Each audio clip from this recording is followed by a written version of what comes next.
Hello to the pessimistic, optimistic, and everyone in between. My name is Connor Philippine. Welcome back to the Minnesotan Sports Podcast. And this is going to be my predictions video for week 14 of the NFL season. And now this is just going to be a straight up iPhone recording for this week because I had a pretty busy week and all my equipment somewhere else. So I'm just recording it on the phone. Hope it's still good enough quality for you guys to watch. But the last couple weeks have been pretty interesting. And in the next week or so, I'm going to be making a video down the home stretch as it's the last 4 weeks of the season after this week, starting with week 15.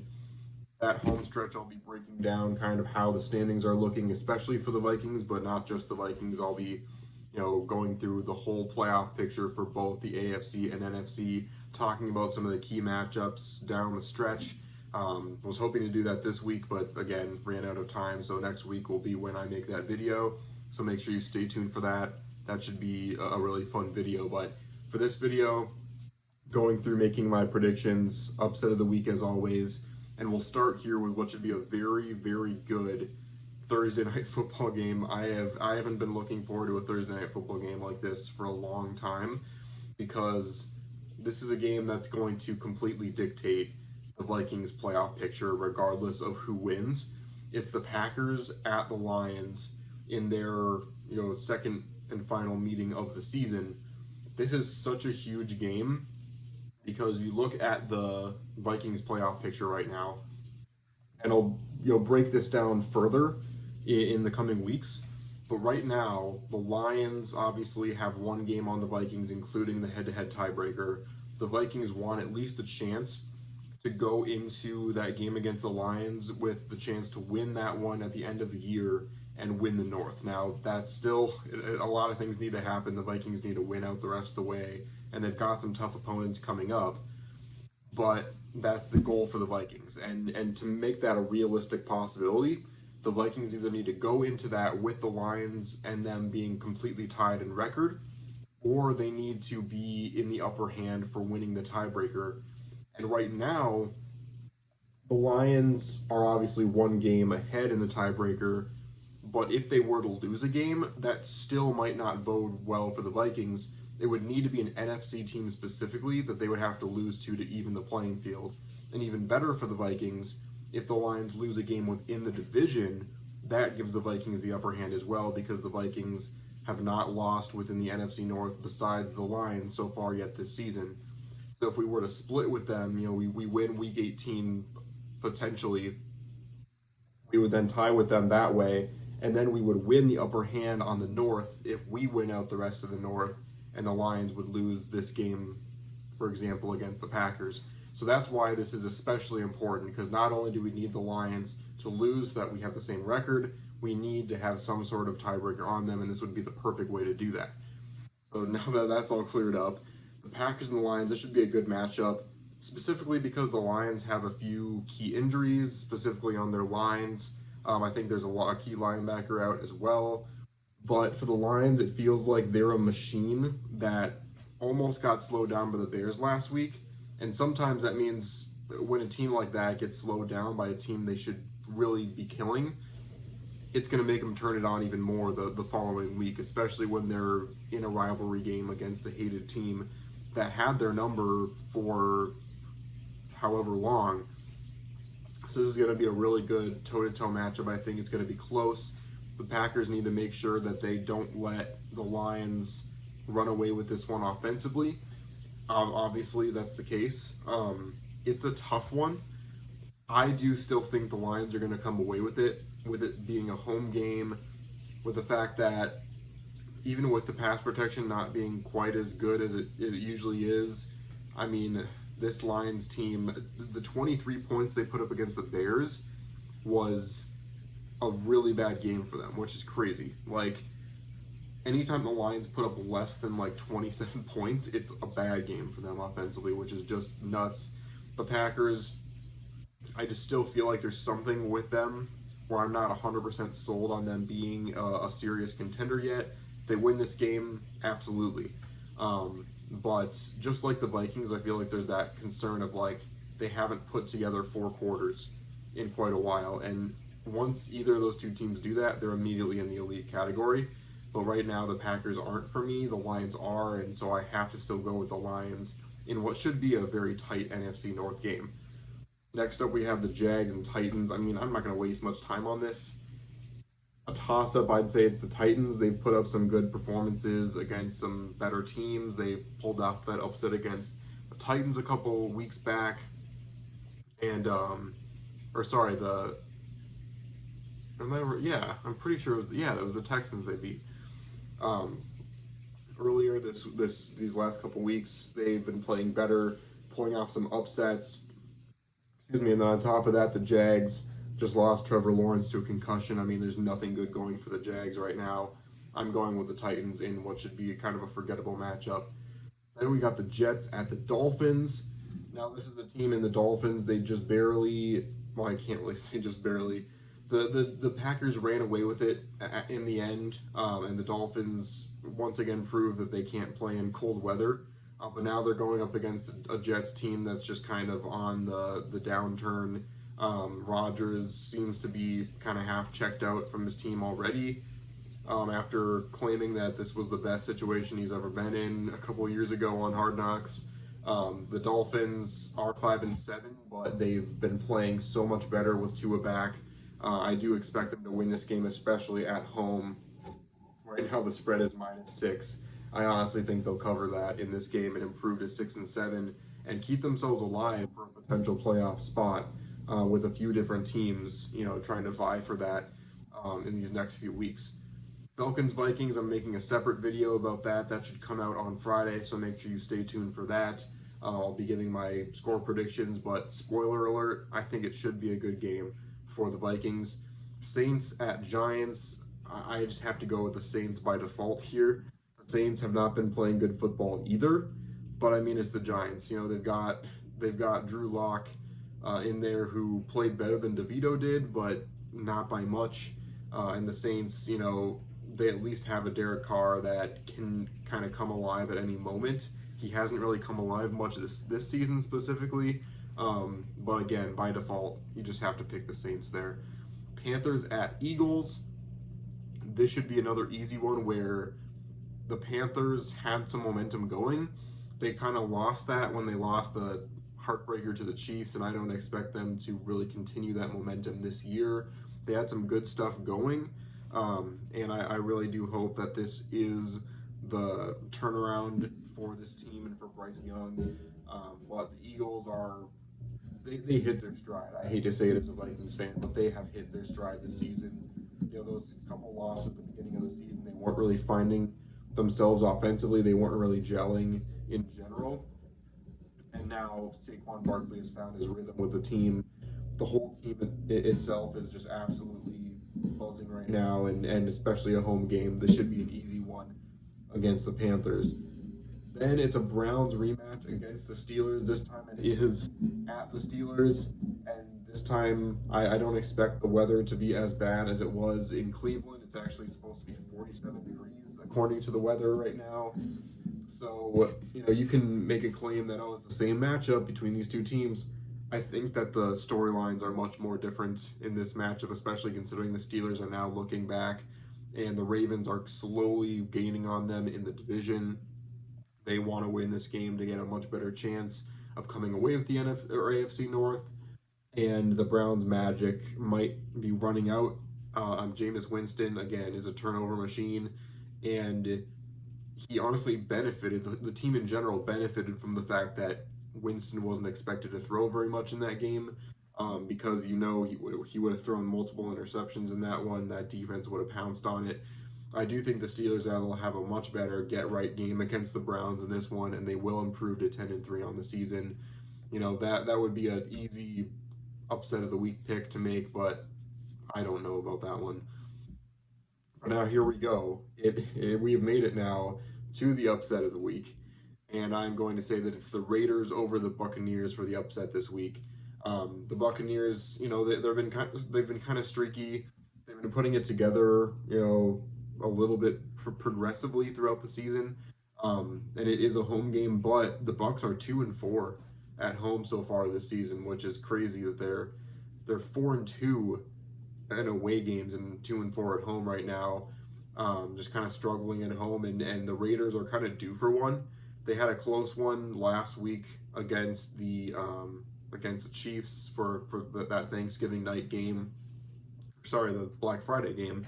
And I bet they're angry about that. The Buccaneers, I feel like they're in that situation where they're starting to eye, the division because it's between them basically and the Falcons for the division right now.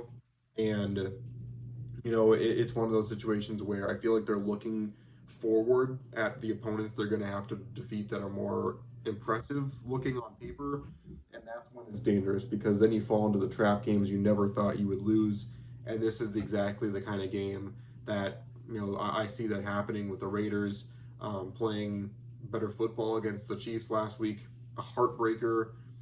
I see them and Brock Bowers coming away with a victory here and pulling off the upset against the Bucs team that might see their season come to an end early because of games like this at this stage in the season. Then we have probably the biggest game of the week in terms of division and seeding, standpoints. Besides that first game of the week that I talked about with the Lions and Packers, this is the Seahawks at the Cardinals. The Seahawks 7-5, the Cardinals 6-6, trying to battle it out for what's been just a very middle of the road division this year, where all the teams seem to be pretty even. The Seahawks just recently defeated the Cardinals 2 weeks ago. There was really just the Vikings game in between these two teams playing each other. Both of these two teams have been playing some really impressive defense as of late. And so I do expect this to be another low scoring game, which, regardless of how well or badly these two offenses are playing, for some reason just feels like it's always a low scoring matchup between these two teams. It could honestly come down to which one of these teams has the kicker that misses a kick in this game, much like we saw in recent years. I'm going to go out on a limb. I think the Cardinals know they need to win this game. It's now or never for them. I say they come away with the victory. We saw Kyler Murray put up a really good performance against the Vikings last week. It's just they could not get the ball in the end zone against the Vikings bend but don't break defense. Really, besides what I said about the kickers, it could come down to which of these teams gets one in the end zone, honestly. And I feel good at home with the Cardinals getting that advantage. And I say they win and make this a really interesting battle for the division in the last few weeks, with both teams in that situation being 7-6. Then we have the Bills at the Rams. Another virtual home game for the Bills, as it's in LA where no one goes to games. The 3:25 game between these two teams. I thought of this as being the upset of the week, especially because the Rams are in a situation where they need to win as well, with the Cardinals and Seahawks playing. It's interesting if the Seahawks lose to the Cardinals and then the Rams pull off the upset against the Bills. There'd be three teams in the NFC West that are all 7-6 at the same time. That would make things insane. But I couldn't pick the upset here. I think the Bills are playing too good of football right now. It doesn't matter what conditions they're thrown in, whether they're forced to run the ball, pass the ball. They were forced into a snow situation and still ran up the score last week. This team is playing too well right now for me to bet against them. They're my Super Bowl pick, honestly, in the AFC after the Ravens lost, and it's going to be tough sledding for them after not. They still have a chance to win the division. I'll talk about that later. But the Bills are now my front runner personally to make it to the Super Bowl this year, and I think that this should be a game where they should come away with the victory, happy to be indoors after what was a really snowy game last week. Then we have the Bears at the 49ers. This is another interesting one where we got two teams that really need a win right now. Not even just a win on the score column, but they just need some way to feel good right now. The 49ers just lost not only Christian McCaffrey, but then the backup. So they're now running with their third string quarterback. This team just has not been healthy all season long. There needs to be something done about their trainers or something going on in that room. I'm not saying it's just about Christian McCaffrey because he just gets hurt all the time. He was injury prone even before going to the 49ers. But there's just so many players that just continue to end up on the IR for this team. It's just, how much longer can you let that happen before you start to investigate these things? For the Bears, I mean, it's just a string after string of horrible losses. The win being at their fingertips and not being able to get it done. Straight losses against the Lions, Vikings, and Packers, all games they should have won or at least could have won, and it results in Eberflus being fired. So at least they have a fresh start. You know, Purdy is back. I'm going to go with the 49ers winning this one, specifically because they are at home. Is one of the major factors there, and the Bears just have so many things go on for them. The momentum is as low as it could possibly be right now, and I can see this going either way with the 49ers injuries, but I got to go with the 49ers in this matchup. Now, this is the game that I'm going to be staying up for. This is what should be, in my opinion, the game that I am most excited to watch, Chargers at Chiefs. This is one that I am going to be getting my popcorn for. I'd say the Chargers are kind of like my third favorite team. I root for the Vikings and the Bills and the Chargers, and I don't let the bias get to me there because, trust me, I've been plenty critical about these two teams and also the Vikings the last couple years. But this is the Chargers' opportunity here to come into Arrowhead and make a statement. They're 8-4. They easily could have a better record right now, but they weren't able to hang with some of the elite teams. This is their chance to stick it to a team. Going into this, the Chiefs are facing all these narratives that they're not as good of a team as their record says they are, and the Chargers have a chance to prove that and to also prove that they are a top contender in the AFC right now, because 8-4 is kind of in that spot where you're like, okay, what teams have you played? What teams have you beaten? And they had some close calls in the last few weeks as well, barely beating the Bengals. Beating the Chiefs right now would be a huge statement for this team. That being said, my prediction is going to be the Chiefs because I've seen this movie before, and it sucks that I've seen this movie before. It just feels like the last few years, even when the Chargers feel like they're gaining some sort of traction, they run into the Chiefs, and it's always a close game, but the Chiefs always find a way to eke it out, whether it's an overtime or last second touchdown. The Chiefs always have the upper hand over the Chargers the last few years. I can't have enough confidence to say that it's going to change this year. It easily could because, again, the Chiefs are, in my opinion, one of the worst 11-1 teams I've seen. They just continue to get bailed out by these crazy plays. I mean, the Raiders won. What was even happening last week? So I do say the Chiefs win. It'll probably be some other stupid thing that happens. I sure hope the Chargers can come away with that one and come up with a statement, though. And then we have the Bengals at the Cowboys. And I'm going to pretty confidently say the Bengals here. I just said the Chiefs are one of the worst 11-1 teams I've seen. The Bengals are probably the best 4-8 team I've seen. They continue to put up close games against a lot of good teams. The defense is just horrible, but it shouldn't be a problem against the Cowboys and the offense they've got going here. I mean, it's just players are either injured and not playing or checked out right now for the Cowboys, and it's just all falling apart for them right now. They're 1-5 at home, which is just insane. They're 4-2 in away games, but they're 1-5 at home, which is just inexcusable for a team that prides themselves in being that team where fans show up for them and they put up a good performance at home and they're America's team. I'm so done with the America's team stuff. I mean, how many years are they going to undersell their expectations before we decide not to give them that nickname anymore? I'm going to say the Bengals win this one. I mean, they need to win out at this point to have any chance at the playoffs, but I think they still have enough fight in them to at least win this one against the Cowboys. So anyway, that's it for the predictions for this week. Let me know in the comments what you think, what you agree with, what you disagree with. Should be a really fun and interesting matchup, multiple matchups this week, and a good week in general. And again, stay tuned for the Vikings-Falcons preview. That should be coming out on Friday, if not early Saturday. So thanks so much for watching this one. Please like and subscribe, and I'll see you on the flip side.